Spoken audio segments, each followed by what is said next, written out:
Boche gold and diamonds. Buy now pay later. Chelakkara നിയോജകമണ്ഡലത്തിലുള്ള 3 മുന്നണികളിലായി മത്സരിച്ച 3 പേരും നിയമസഭയിലെത്തി. ഒരാൾ മന്ത്രിയായി, 2 പേർ MLA-മാരായും സത്യപ്രതിജ്ഞ ചെയ്തു. മന്ത്രി KA തുളസി, U Pradeep MLA, Rajeev Chandrasekhar MLA എന്നിവരാണ് ചേലക്കര നിയോജകമണ്ഡലത്തിൽ നിന്ന് നിയമസഭയിലെത്തിയത്. വ്യത്യസ്ത പാർട്ടികൾ, വ്യത്യസ്ത മണ്ഡലങ്ങൾ, പക്ഷേ ഒരു നാട് ചേലക്കര. അതാണ് ഈ രാഷ്ട്രീയ വൈവിധ്യത്തിൻ്റെ പ്രത്യേകത.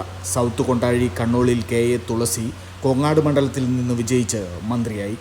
VK Sreekandan MPയുടെ ഭാര്യയുമാണ്. Desamangalam Pallur Thekkepurakkal UR Pradeep LDF സ്ഥാനാർത്ഥിയായാണ് വിജയിച്ച് നിയമസഭയിലെത്തിയത്. 3ാം തവണയാണ് ഇദ്ദേഹം നിയമസഭയിലെത്തുന്നത്. BJP സംസ്ഥാന പ്രസിഡന്റ് രാജീവ് ചന്ദ്രശേഖർ ദേശമംഗലം കൊണ്ടയൂർ സ്വദേശിയാണ്. നേമം നിയോജകമണ്ഡലത്തിൽ നിന്ന് BJP സ്ഥാനാർത്ഥിയായി ജയിച്ച് സത്യപ്രതിജ്ഞ ചെയ്തു. ഇദ്ദേഹം മാസത്തിലൊരിക്കൽ കൊണ്ടാഴിയിലെ ക്ഷേത്രത്തിലെത്താറുണ്ട്. Time kids preschool, Mannannur road, Vaniyamkulam.